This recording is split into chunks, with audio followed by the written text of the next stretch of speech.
નમસ્કાર મિત્રો અહીંયા તમે ગુજરાતનો બિલકુલ લાઈવ મેપ જોઈ રહ્યા છો અત્યારે, એટલે કે 21મી તારીખે, જેમાં ખાસ કરીને રાજકોટ, ચોટીલા, સુરેન્દ્રનગર, મોરબી, વિરમગામ, કુડા, ગાંધીનગર, બાડલી, મહેસાણા, પાલનપુર, રાધનપુર, રાપર, થરાદ આ બધા વિસ્તારોમાં મિત્રો ભારે વાદળા છવાયેલા છે અને ક્યાંક ક્યાંક હળવું માવઠું પણ થઈ રહ્યું છે, જ્યારે ઝાકળ વર્ષા પણ થઈ રહી છે.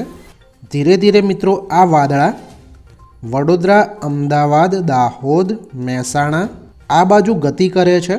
કારણ કે મિત્રો અહીંયા તમે જોઈ શકો છો કે ગુજરાતમાં જે પવનની દિશા છે એ 21મી તારીખે વાયવ્યની છે, જેને કારણે ઠંડીનું પ્રમાણ ઘટી ગયું છે અને વાયવ્યની એક વરસાદી સિસ્ટમ જે ગુજરાતમાં આવી ગઈ છે અને વાદળા છવાઈ ચૂક્યા છે. મિત્રો ગુજરાતમાં 21, 22, 26, 27 અને 1લી તારીખે વાદળા છવાયેલા રહેશે અને માવઠાની પણ આગાહી છે. મિત્રો 22મી તારીખે અને સવારે વેરાવળ, જૂનાગઢ, ગોંડલ, જસદણ, રાજકોટ, ચોટીલા, સુરેન્દ્રનગર, બોટાદ આ બધા વિસ્તારોમાં મિત્રો વાદળા છવાયેલા રહેશે અને ક્યાંક ક્યાંક માવઠું પણ થઈ શકે અને ઝાકળ વર્ષા પણ થઈ શકે. મિત્રો 22મી તારીખે અને સવારે 7 વાગ્યાની આસપાસ ઉના, વેરાવળ, જૂનાગઢ, અમરેલી, ગોંડલ, જસદણ, રાજકોટ, કુડા, રાધનપુર, રાપર આ બધા વિસ્તારમાં મિત્રો હળવા વાદળા છવાયેલા રહેશે.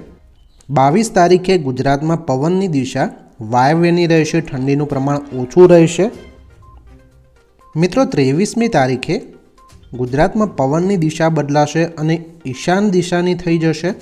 વાદળાનું પ્રમાણ બિલકુલ નહીવત જોવા મળશે, જેથી માવઠાની પણ કોઈ શક્યતા નથી, પણ ઠંડીનું પ્રમાણ ગુજરાતમાં વધારે રહેશે. 24મી તારીખે પણ ગુજરાતનું વાતાવરણ કોરું રહેશે અને ગુજરાતમાં ઠંડીનું પ્રમાણ વધારે રહેશે. મિત્રો 25મી તારીખે ગુજરાતમાં ઈશાન દિશાનો પવન રહેશે, ઠંડીનું પ્રમાણ વધારે રહેશે. પણ મિત્રો ગુજરાતમાં વાદળછાયું વાતાવરણ થઈ જશે, કારણ કે વાયવ્યની સિસ્ટમ આગળ વધીને ગુજરાતમાં આવી જશે અને ગુજરાતમાં ગાંધીધામ, ખાવડા, જામનગર, થાન, અમદાવાદ, મહેસાણા, ચારણકા, વડોદરા, દાહોદ, ભાવનગર, દ્વારકા આ બધા વિસ્તારોમાં મિત્રો સવારે હળવા વાદળા છવાઈ જશે.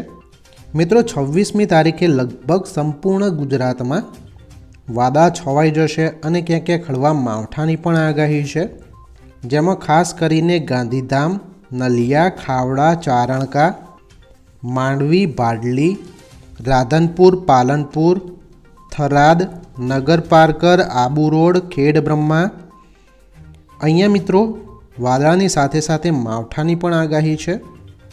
27 તારીખે પણ લગભગ સંપૂર્ણ ગુજરાતમાં વાદળા છવાઈ જશે અને ક્યાંક ક્યાંક માવઠાની પણ આગાહી છે.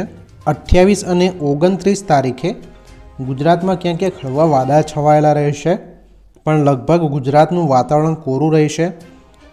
1લી તારીખે મિત્રો ગુજરાતમાં ક્યાંક ક્યાંક માવઠાની પણ આગાહી છે. તમે મિત્રો ચેનલને સબસ્ક્રાઈબ કરી લેજો, કારણ કે હવામાનમાં કોઈપણ પ્રકારનો ફેરફાર હશે તો તમને આ ચેનલ પરથી વિડીયો મળી જશે.